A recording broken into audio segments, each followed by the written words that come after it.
Umuntu oqalekisiwe abantu bave bamnyanya angayizanga lutho. Eish. Ngoba kuphila ikhesi phezulu kwempilo yakhe. Ngiphuma kanjani kulento? Kulento man of God uyadinga ukukhululwa. Kuyadinga ukuthi kwenziwe i-deliverance. Kuyadepend ukuthi uhlobo olunjani losiqalekiso oluphila phezulu kwakho.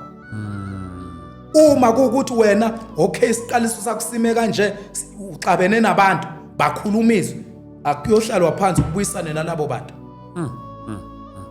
Wena uyodlala indima yakho. Asithi nje nakho mhlawumbe omunye uzobuza athi hey mina makuthiwa ke ngiyoxolisa kuloya muntu akangixoleli ngenze njani. Cha uma uyoxolisa udlala indima yakho awudlala indima yomunye umuntu. Udlala indima uma uthe ngiyaxolisa uwasha izandla.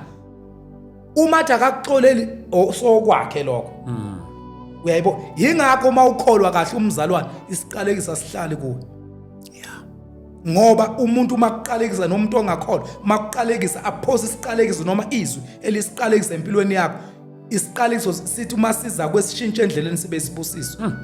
Uma umzalwane asihlale isiqalekiso kunabantu abangena ekukholweni baqalekisiwe so kwabiza ukuthi ukuze bakwazi kuba indlela yabo ibe yinhle ayiqashulu leziqalekiso empilweni yakho. So lento ekuthiwa word curse ingozi ngoba hey makwe kwakhulunywa man of God ngake tshenwa yimi mina makuke kwakhulunywa nje abanye kwakhulunywa namhlanje abanye uyazi ukuthi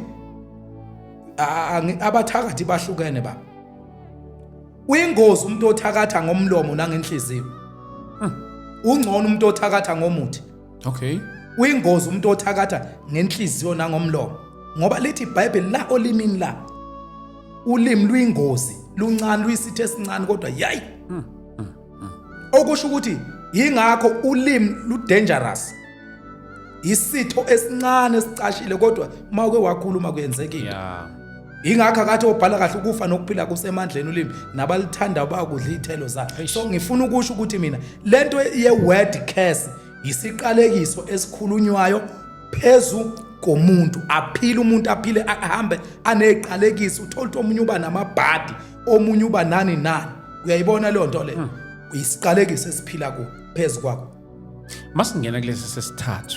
Yes lesi sesithathu baba i-occult leso siqalekiso leso isiqalekiso oyilandela wena sona ngokuthi uyokhothama kwamanye ama-altar.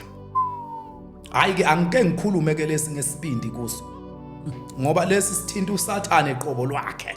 Sifaka uSathane uzwane esweni.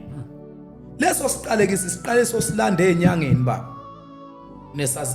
nasezangomeni.